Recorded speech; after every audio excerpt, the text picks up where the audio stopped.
De Souza, il nous reste 25 minutes pour vos questions. Vous êtes très nombreux, on ne pourra certainement pas prendre toutes les questions, mais on va essayer d'en prendre certaines, soit pour rebondir sur les sujets qui ont été abordés, soit pour peut-être évoquer des sujets qui ne l'auraient pas été. On ne peut pas être évidemment exhaustif en une heure de discussion. Un micro va circuler à travers la salle. Alors, on compte sur vous pour avoir des questions les plus courtes possibles, et je compte sur nos intervenants pour les avoir les plus précises mais courtes aussi possibles. On va en prendre 3 ou 4 pour que vous puissiez répondre, et puis on refera un tour de salle. Oui, alors allez-y, parce qu'on ne vous voit pas très bien. Et présentez-vous, n'hésitez pas. Bonjour Annie Guilherme, voilà. Ce qui m'intéresse, c'est le mot démocratie, hein, qui a été exprimé par plusieurs d'entre vous. Et vous avez dit, madame qui représentait le CESE, qu'effectivement il fallait absolument transformer notre système éducatif par un débat démocratique. Alors comment on fait? Ça s'adresse peut-être à tous les intervenants. Merci. Merci. Alors, d'autres questions? Alors, levez bien la main. Alors, je ne sais pas qui passe le micro pour qu'on puisse vraiment voir tout le monde. Bonjour, Armande Billard, je suis vice-présidente au conseil départemental d'Ille-et-Vilaine et je m'occupe du handicap. Et nous n'avons pas abordé, mais c'est un sujet, c'est ce qu'on appelle la fameuse école inclusive. Nous fêtons cette année les 20 ans de l'inclusion. Et j'étais assez intéressée par une remarque à un moment donné où vous avez dit que l'éducation était de plus en plus finalement individualisée. Et il me semble aujourd'hui que quand on parle d'école inclusive, on parle un peu trop aussi de l'individualisation, de l'accompagnement de l'élève en situation de handicap, et on oublie finalement de faire commun et collectif pour la prise en compte du handicap. Donc j'aurais aimé avoir votre avis là-dessus. Et le deuxième point, c'est au sujet de la formation des enseignants et aussi de l'origine finalement de leur parcours de formation. Il peut y avoir aujourd'hui des personnes qui souhaitent se reconvertir en tant qu'enseignants et il me semble que ce n'est pas vraiment facilité, à savoir des personnes qui ont une vingtaine d'années en parcours professionnel en entreprise ou autre, qui souhaitent devenir enseignants, et le parcours du combattant est quand même assez élevé, et on a l'impression qu'il y a une espèce de corporatisme, un peu de ce monde enseignant qui reste dans le monde de l'enseignement et pas très ouvert vis-à-vis du monde économique. Merci, on va prendre 2 questions au fond de la salle. Passez-vous le micro l'un après l'autre, et puis ensuite on fera une première série de réponses. Bonjour à vous, donc Sofiane Rachat, je suis enseignant au sein des maisons familiales et rurales. Donc forcément, quand on parle de liberté pédagogique, qu'on parle de façon de faire la pédagogie, ça fait beaucoup écho chez nous. Et la question que j'ai envie de poser au public surtout, c'est, au public, l'école publique, c'est quelle liberté pédagogique peut-on imaginer pour refaire la pédagogie dans nos écoles? Parce que pédagogie derrière, ça va être classe inversée, ça va être la pédagogie de projet, la pédagogie active. En fait, quelle liberté pédagogique et quel cadre offrir à nos enseignants du privé, du public, du secondaire? Parce que ça, pour rebondir sur la précédente question, il y a quand même un gros enjeu, en effet, sur la transformation des mentalités dans le secondaire. Bonjour, Christina Roger. Je suis tout à fait d'accord sur le système du débat démocratique sur l'éducation, mais je voulais poser la question des différentes réformes à chaque changement de gouvernement et à chaque nomination d'un nouveau ministre, que je trouve très déstabilisant. Et croyez-vous pas que faire des fois une pause pour avoir un vrai contrôle et savoir ce qu'on a mis en place est bon ou pas bon, ne serait pas mieux? Et la deuxième question, quand on parle du travail avec les enseignants et des rapports, je trouve que dans le secondaire, on oublie un peu les chefs d'établissement et les CPE, tout ce personnel qui travaille aussi autour de l'éducation et qui se trouve des fois entre le marteau et l'enclume, parce qu'ils ont des demandes et des exigences qui viennent d'en haut, et il faut qu'ils les fassent appliquer j'allais dire, au quotidien. Et je pense que il y a des fois un manque de reconnaissance. Eh bien, merci beaucoup de me laisser la parole, puisque je suis conseiller principal d'éducation, justement, au lycée Louis Guillou, à Rennes. Et donc, j'ai pu avoir différentes expériences dans 3 académies différentes. Et je voudrais avoir votre regard sur un point qui me semble important, c'est à l'intérieur du système éducatif, le regard croisé entre différents établissements, enfin entre différents niveaux d'enseignement. Exemple, le collège, la perception au collège du lycée professionnel. On a un souci sur cet aspect-là. On a encore des représentations qui sont fausses. Et je voudrais vraiment pointer du doigt parce que en ce moment, le lycée professionnel souffre d'une réforme qui est douloureuse et qui renforce encore les inégalités auprès d'un public qui est déjà modeste. Et donc, je voudrais avoir votre regard là-dessus. C'est très important. On parlait de réforme, mais là, il y en a une belle qui devrait être arrêtée. Elle a été arrêtée sur le lycée. Et là, par contre, personne ne parle. On a moins de mobilisation sur le champ professionnel. Et il y a eu surtout un risque, c'était que l'apprentissage vienne manger le lycée pro. J'aurais voulu vous entendre aussi sur ce point-là. Merci beaucoup, en tout cas. Merci pour toutes ces questions. On va faire une première série de réponses. Bernadette Groison, vous vouliez intervenir notamment sur l'aspect démocratique du débat, parce que c'est revenu effectivement dans 2 questions et c'est central. Oui, merci. Il y a beaucoup de questions auxquelles on a envie de répondre, mais je vais déjà commencer par répondre à celle sur le débat démocratique. Alors, oui, le CESE, nous appelons, je l'ai dit, préconisation numéro 1, à un débat démocratique. Alors, débat démocratique, on n'a pas vraiment arrêté la forme en estimant qu'elle pouvait être réfléchie à plusieurs. Ça peut être une forme convention citoyenne, ça peut être une forme états généraux, ça peut être d'autres façons de faire. Notre souci, il est double, il est multifactoriel, et il rejoint une autre question. C'est il faut vraiment associer tous les acteurs. C'est le but vraiment des travaux, et on était plusieurs à le dire. Il faut mettre ensemble, pas seulement les personnes d'éducation, mais aussi bien sûr les élus, mais bien sûr les parents, mais bien sûr les élèves, mais bien sûr le mouvement associatif.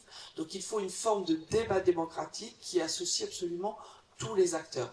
Et il faut une forme, selon nous, de débat démocratique qui ne soit pas non plus qu'à un niveau national. Par exemple, si ça devait être une convention citoyenne, qui pourrait par exemple se faire au Palais d'Iéna à Paris, mais nous estimons qu'il faudrait la doubler de débats qui soit territorialisé de façon à bien avoir tous les niveaux et tous les acteurs à tous les niveaux. Donc voilà un peu comment on voit les choses au niveau de débat démocratique. Encore une fois, nous on lance la question et je suis ravi qu'elle rebondisse par exemple ici. Ça veut dire, et ça rejoint une autre question, que si nous appelons à un débat démocratique, c'est pour revoir les finalités et missions, comme on l'a dit, pour que l'école réponde mieux aux missions qui devraient être les siennes dans une école du XXIe siècle, face aux défis qui sont les nôtres, et notamment, évidemment, le défi démocratique, et qui répondent vraiment mieux aux besoins qui doivent être ceux des élèves, de rentrer dans les apprentissages, d'être émancipés, d'apprendre à vivre avec les autres. Je fais un petit bond du coup avec la question de madame sur la question de l'individualisation.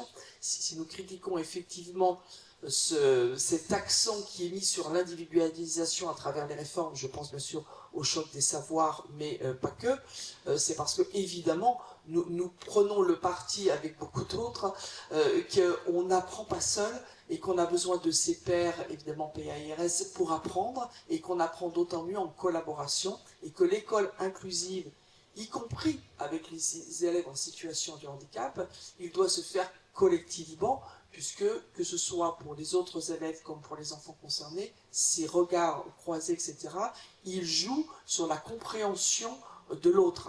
Vous savez, Edgar Morin a cette phrase de l'éducation, c'est déjà des aptitudes à se comprendre.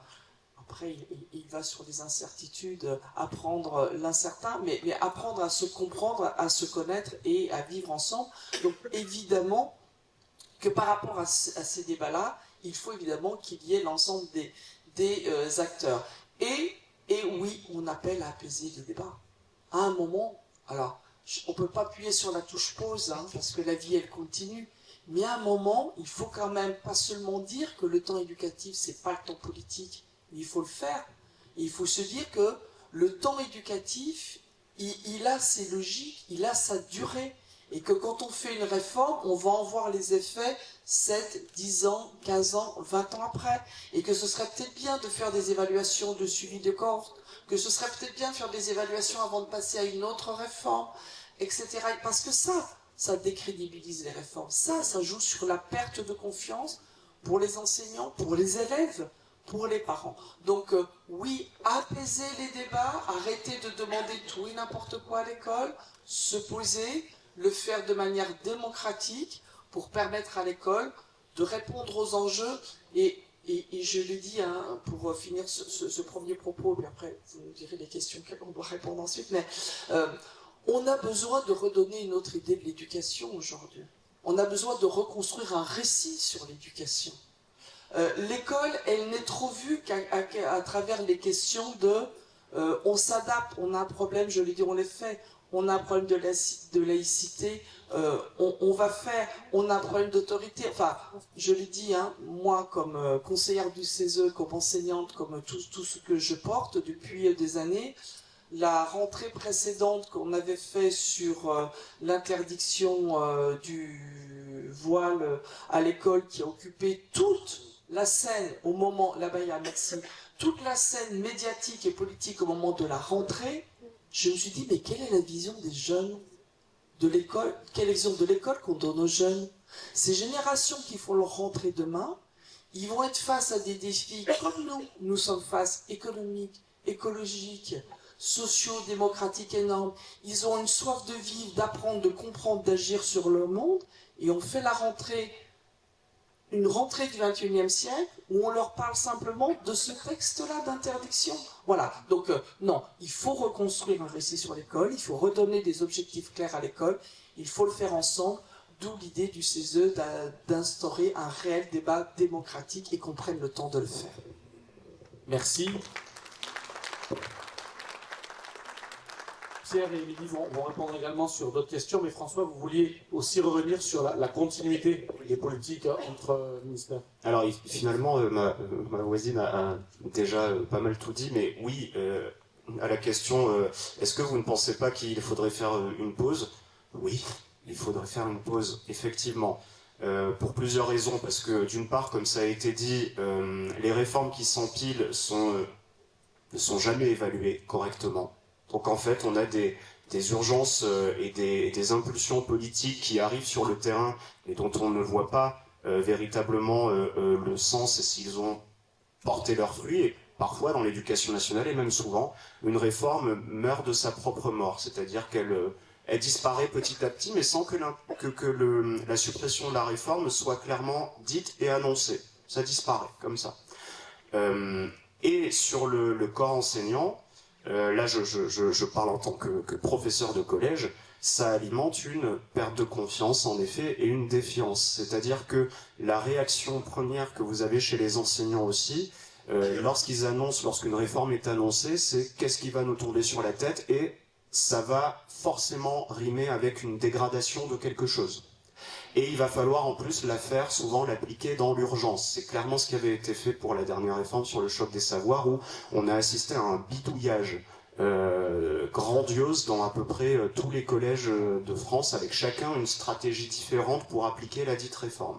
Et cette réforme, aujourd'hui, finalement, elle est en train de mourir de sa propre mort. Donc oui, effectivement, la question du temps et de la question de la continuité est essentielle, parce que l'école, c'est bien le lieu du temps long, si on veut arriver à lui donner du sens. Merci beaucoup, François. On peut l'applaudir, effectivement.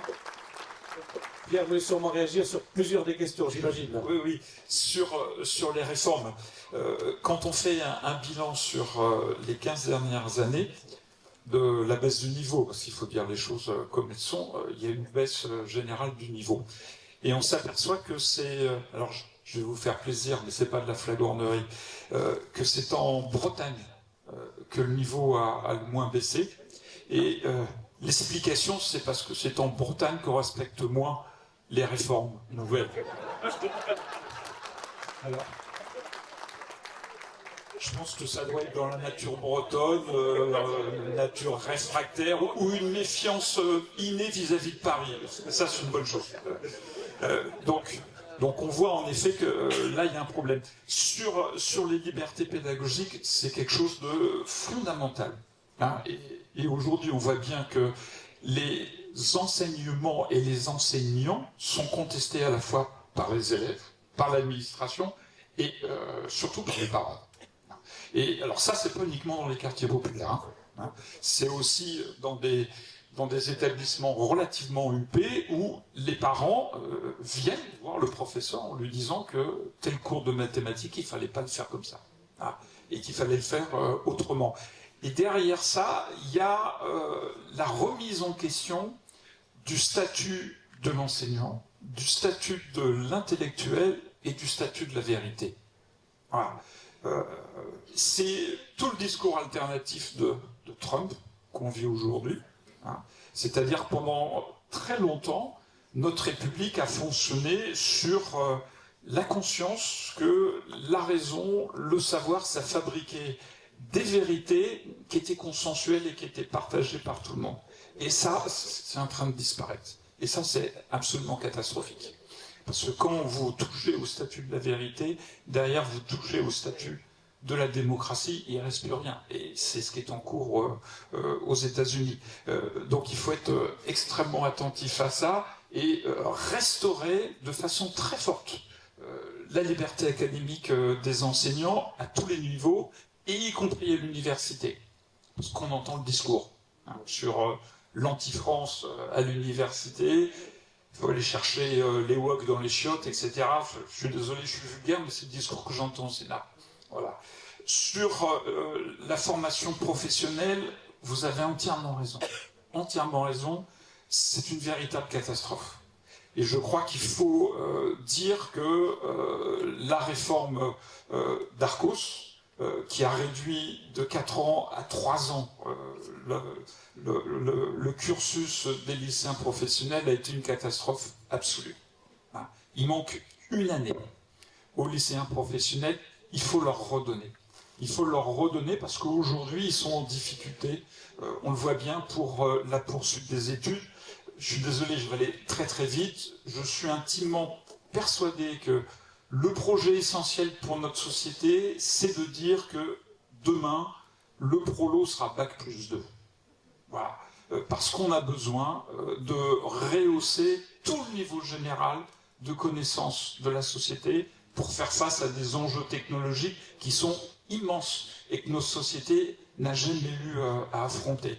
Donc il faut faire de l'enseignement professionnel une priorité absolue et elle ne sera pas remplacée par l'apprentissage puisqu'il faut donner des enseignements de base. Un lycéen professionnel a autant besoin d'histoire, de géographie et de français que les autres. Beaucoup bien. Ces éléments concis. Émilie, sur l'école inclusive. Oui, alors juste pour répondre, la Bretagne, on est surtout capable de se mettre ensemble autour de la table. Je crois que c'est aussi la force de la Bretagne, et du coup de pas tout écouter de Paris, effectivement, et de sortir du périphérique. C'est une petite boutade, mais il y a aussi dans la démocratie, enfin, on est un groupe politique, et une vision politique, je pense qu'aussi on est dans ce monde libéral, où l'urgence doit répondre à l'urgence, et on n'arrive plus à se poser, mais pas que à l'école, et ça devient vraiment une société capitaliste individuelle de l'offre et de la demande, et l'école est poinflée dedans. Et moi j'ai un peu peur de cette ubérisation de l'école. Donc genre, on fait à chaque fois une annonce, et puis on s'en fout d'ailleurs de si c'est fait ou pas, c'est l'annonce qui compte. Ça c'est mon petit coup de cœur politique qui me porte beaucoup. Pour l'école inclusive, je pense qu'on en a répondu dans le côté global. L'école inclusive, il ne faut pas la sortir du reste de l'école. C'est-à-dire que l'école inclusive, il faut mettre des gens autour de la table. C'est pas un enseignant qui va devenir tout d'un coup éducateur spécialisé, orthophoniste, j'en sais rien. Et c'est un peu ce qu'on est en train d'imposer aux enseignants. Ils doivent tout faire, tout savoir faire, sans formation. Ben non, en fait, moi je pense que l'école inclusive, elle marche quand il y a des équipes pluridisciplinaires, quand on a les classes autisme qui amènent des éducateurs spé, qui amènent le médico-social à l'école. Et on ne peut réussir l'école inclusive que si on a le médico-social avec nous. Je sais pas, les deux sont séparés aujourd'hui. On met des enfants qui ont plus de place dans l'IME dans la classe, et c'est le collectif qui doit s'en charger, et c'est l'enseignant tout seul. C'est ça la réalité aujourd'hui. Et on est en train de louper, vraiment, pour le coup, un débat démocratique de l'école inclusive qui est un vrai sujet démocratique de progrès social. Et on est en train de le louper parce qu'on ne met pas les moyens, parce qu'on ne réfléchit pas et on ne met pas les gens autour de la table de nouveau. C'est-à-dire un enseignant aujourd'hui se débrouille avec l'enfant tout seul, etc. Et les équipes médico-sociales se voient un peu retirées de moyens. Donc voilà, je pense que l'école inclusive rentre dans tout le reste, en fait. Il n'est pas extérieur. C'est-à-dire qu'il faut qu'on ait un débat démocratique et qu'on mette les gens autour de la table. Merci beaucoup, Émilie. On me fait signe qu'il faut finir pile à l'heure et on a 5 minutes. Alors on va prendre une toute dernière question. Bravo monsieur pour avoir anticipé. Au fond de la salle. Je suis désolé, je suis obligé de... Alors s'il vous plaît, si vous pouvez faire très très court comme ça, on prend l'autre main qui se lève avec énergie. Vincent Lemot, élu et citoyen costarmoricain et breton. Avant de poser le débat démocratique, il faut toujours définir les termes du sujet. Et là, on parle effectivement éducation, et est-ce qu'éducation, c'est le seul apanage du ministère de l'Éducation nationale? Est-ce qu'on aurait pu aussi définir les termes d'instruction publique, de socialisation, de formation, et effectivement d'éducation, et peut-être éducation parentale? Aujourd'hui, dans nos rencontres, on peut avoir au conseil d'école, avec les citoyens, avec les associations de jeunesse ou d'éducation populaire, on n'est pas à remettre tous les matins dans nos discussions l'éducation nationale en cause. Et les enseignants, pas du tout. On est à se poser la question de la société, est-elle aujourd'hui capable de former les citoyens éclairés? Et ce n'est pas simplement que du rôle du ministère de l'Éducation nationale. Je pense que la responsabilité, elle est plus large en termes d'éducation. Et effectivement, ce travail aujourd'hui de voir tout mettre sur le dos des enseignants, tout mettre sur le dos de l'Éducation nationale, réduit toujours le prisme de la question de la citoyenneté dans notre pays. Donc, la socialisation, regardons ce que les collectivités peuvent faire, et Émilie a ouvert des chemins très intéressants tout à l'heure dans le débat, où les élus locaux notamment pourraient, et les citoyens pourraient s'inscrire. Voilà. Merci Vincent. Une dernière question du coup. Monsieur qui avait levé la main. Et je crois qu'il y avait... Je vous ai vu. Oui, bonjour, Théa Martineau, je suis adjoint au maire à l'éducation en commune à Verne-sur-Flèche et moi-même enseignant, professeur de sciences économiques et sociales. J'ai une question à poser, c'est par rapport à l'intelligence artificielle, qui va probablement percuter notamment nos méthodes d'enseignement. On le voit assez régulièrement, d'ailleurs les élèves l'utilisent de façon importante. Donc comment va-t-on faire avec ce nouvel outil qui va poser la question de la transmission du savoir? Donc voilà, c'est juste cette question autour de l'intelligence artificielle. Oui. Moi, je veux bien répondre sur l'intelligence artificielle, parce que j'ai enseigné aussi à l'université, et je me suis aperçu très rapidement que les devoirs à la maison ne servaient plus à rien, hein, et qu'on corrigeait ChatGPT. Voilà. Après, je peux vous faire part de mon expérience de sénateur. On sait très bien qu'au Sénat aujourd'hui, sur une loi budgétaire, il y a sans doute un tiers des amendements qui sont rédigés par ChatGPT. Hein, on est à ce niveau-là. Voilà. On ne dira pas quel groupe politique, mais je crois qu'il y en a pour tout le monde.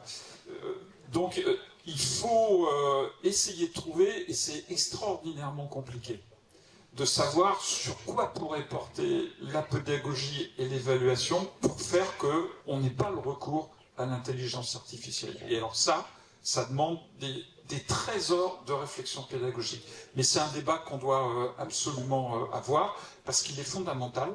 Et juste sur l'intelligence artificielle, c'est la première révolution technologique qui va toucher les cols blancs. Jusqu'à présent, ce sont les cols bleus qui ont été touchés par la révolution technologique, la robotisation. Là, on passe à autre chose, hein, et c'est les professions intellectuelles qui vont être touchées. Donc c'est un changement radical. Merci beaucoup. Malheureusement, on n'a plus de temps de prendre des questions, mais vous pourrez retrouver nos intervenants pendant toute la journée.